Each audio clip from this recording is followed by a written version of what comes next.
Alinagar colony Nur Khan बाजार में नामालूम अफराद ने मुबैना तौर पर एक घर से तकरीबन 15 तोले तिलाई जेवरात जिसकी मालियत तकरीबन 4.5 लाख रुपए है सरखा कर लिया। मुतासरा घर वालों को 27 नवंबर को जेवरात के गायब होने का इल्म हुआ, जिसके बाद मीरचौक पुलिस स्टेशन में इस सिलसिले में मुकदमा दर्ज करवाया गया। पुलिस ने इस सिलसिले में केस दर्ज करते हुए सारिकों की तलाश में है मसरूफ।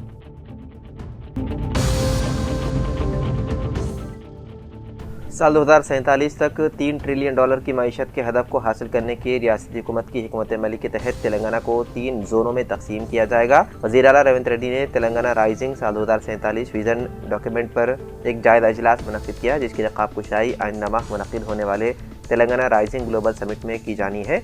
उन्होंने हुक्काम को हिदायत दी है कि वो साल 2034 तक $1 ट्रिलियन की मईशत और साल 2047 तक $3 ट्रिलियन की मईशत के हदफ को हासिल करने के लिए रोड मैप को हतमी शक्ल दे।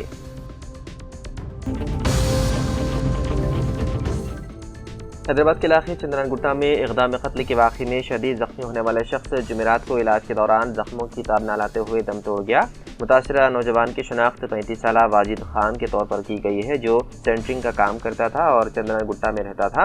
वाजिद पर मुबैना तौर पर एक शख्स ने, जिसकी शनाख्त मीसान के तौर पर की गई है, रकम के मुतालबे पर बहस के बाद किया था। ये वाक़या चारशंबे के रोज शाम 7 बजे के करीब पेश आया। पुलिस के मुताबिक झगड़ा उस वक्त बढ़ गया जब मीसान ने बगैर किसी इश्तियाल के अचानक तेजधार हथियार निकाला और आवाम के सामने वाजिद पर मुतादिद वार किए। राहगीरों ने शदीद जख्मी हालत में वाजिद को करीबी खानगी अस्पताल मुंतकिल किया। बाददा उसे बेहतर इलाज के लिए उस्मानिया जनरल अस्पताल मुंतकिल किया गया, जहां ज्यादा खून बहने और शदीद जख्मों की वजह से इलाज के दौरान उसकी मौत हो गई। चंद्रानगुट्टा पुलिस ने कत्ल का मुकदमा दर्ज करके तहकीकात शुरू कर दी। बाददा कार्रवाई करते हुए चंद्रानगुट्टा पुलिस ने मुलजिम मैसान को कर लिया गिरफ्तार।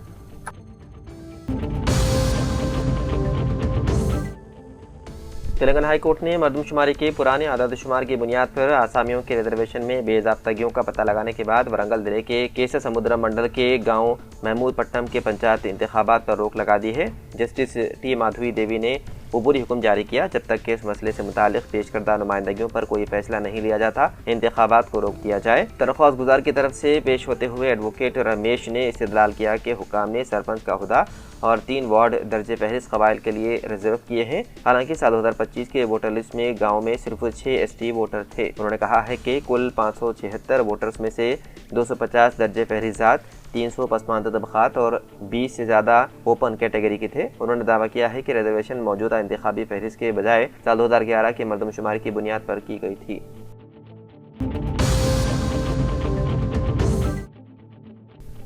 हैदराबाद के इलाके नागोल में उस वक्त हल्की कशीदगी फैल गई जब एक स्कूल की इंतजामिया ने मुबैना तौर पर मुसलमानों की खबरों को नुकसान पहुंचाया। ये वाक़या जुमेरात को उस वक्त पेश आया जब मुकामी लोग एक स्कूल से मुत्तसिल कब्रिस्तान में गए। बुलडोजर से खबरों को नुकसान पहुंचाने के बाद मुकामी लोगों ने पुलिस में शिकायत दर्ज करवाई। मजलिस के MLC मिर्जा अहमद बेग ने कहा है कि ये वाक़या टट्टी Annaram Ballaguda bus stop Abdullapur met में पेश आया। MLC ने मुकामी बाशिंदों के साथ नागोल पुलिस स्टेशन के SHO मकबूल जानी से मुलाकात की और शिकायत दर्ज करवाई। उन्होंने मुतालबा किया है कि पुलिस फौरी तौर पर मुकदमा दर्ज करे और कब्रें मस्मार करने के जिम्मेदार तमाम अफराद को गिरफ्तार करे। आपको बता दें कि यह कब्रिस्तान कुतुबशाही दौर का है और ये 400 साल पुराना है। यहाँ हजरत मुत्तू शाह बाबा रहमतुल्लाह अलैह की दरगाह भी मौजूद है।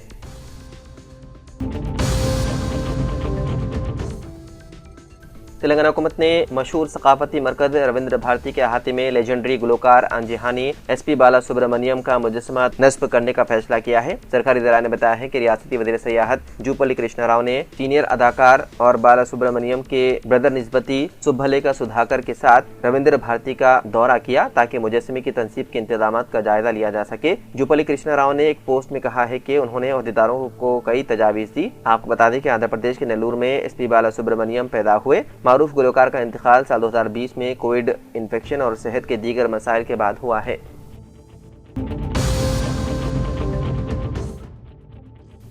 मौलमा तंजीम MMC महाराष्ट्र, मध्य प्रदेश, छत्तीसगढ़ जोन के नुमाइंदे अनंत ने एक अहम खत जारी करते हुए ऐलान किया है कि 1 जनवरी को तमाम मौनवाद कारकुन इज्तिमाई तौर पर हथियार डाल देंगे। खत में वादे किया गया है कि अब कोई फर्द वाहिद सरेंडर नहीं करेगा, बल्कि सब एक साथ हुकूमत के सामने हथियार रखेंगे। मौनवाद आला लीडरों मलूजुला और आशना के मुमकिन सरेंडर और हड़मा की इनकाउंटर पार्टी के कमजोर पड़ने के बाद तंजीम की ताकत घट गई है। इसी पस मंजर में मरकज की बाकी अरकान को भी हथियार डालने की अपील पर फैसला किया गया है। मौनवादों ने कहा है कि 1 जनवरी साल 2026 से वो मुसल्लह जदोजहद मुकम्मल तौर पर खत्म कर देंगे, अपने हथियार सरकारी हुकाम के हवाले करेंगे और हुकूमत की बहाली प्रोग्राम को कबूल करेंगे। उन्होंने ये भी कहा है कि वो इस रियासत में सरेंडर करने को तैयार है जो उन्हें कबूल करे।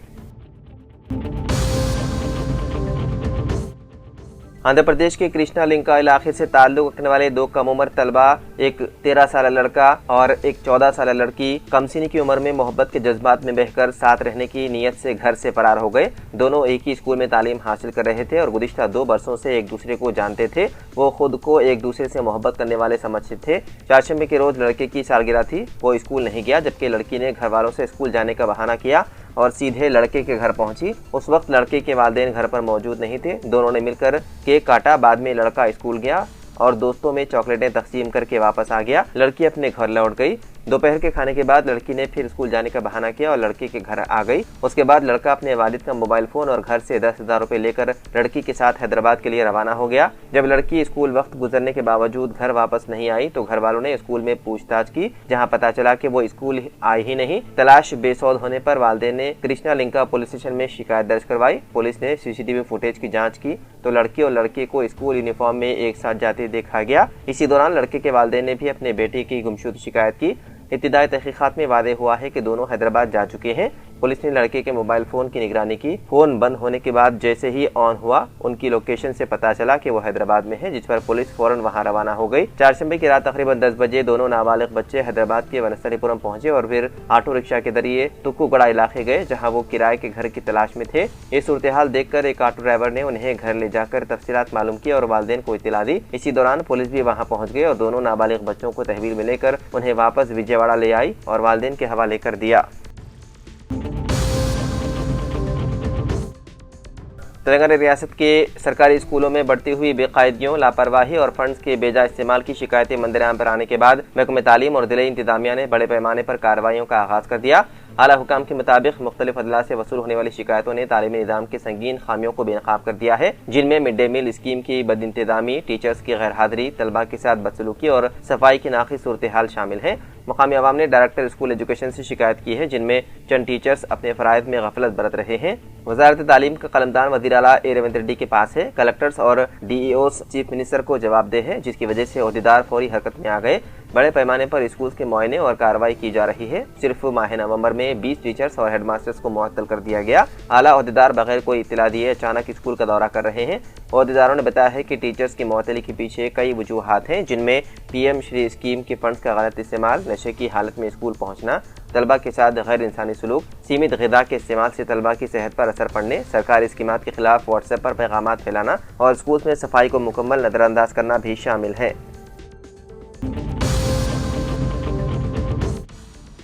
दोनों शहरों में जारी हफ्ते के अवाखिर बारिश का इम्कान है।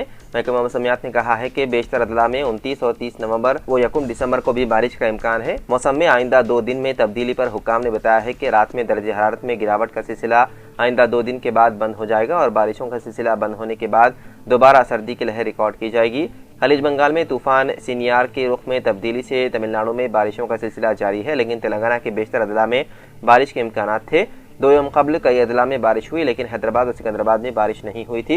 महकमा मौसमियात के माहिरीन का कहना है कि आइंदा 48 घंटों में शहर में बारिशों का सिलसिला शुरू हो जाएगा और महकमा मौसमियात से जर्द अलर्ट जारी किया जा चुका है। माहिरीन के मुताबिक तूफान का रुख श्रीलंका के सिमत बढ़ रहा है, इसीलिए जुनूबी रियासतों में इसके असरात महसूस किए जा रहे हैं, जबकि आंध्र प्रदेश बिलखुसूस साहिली अदला में बारिश के इम्कानात हैं।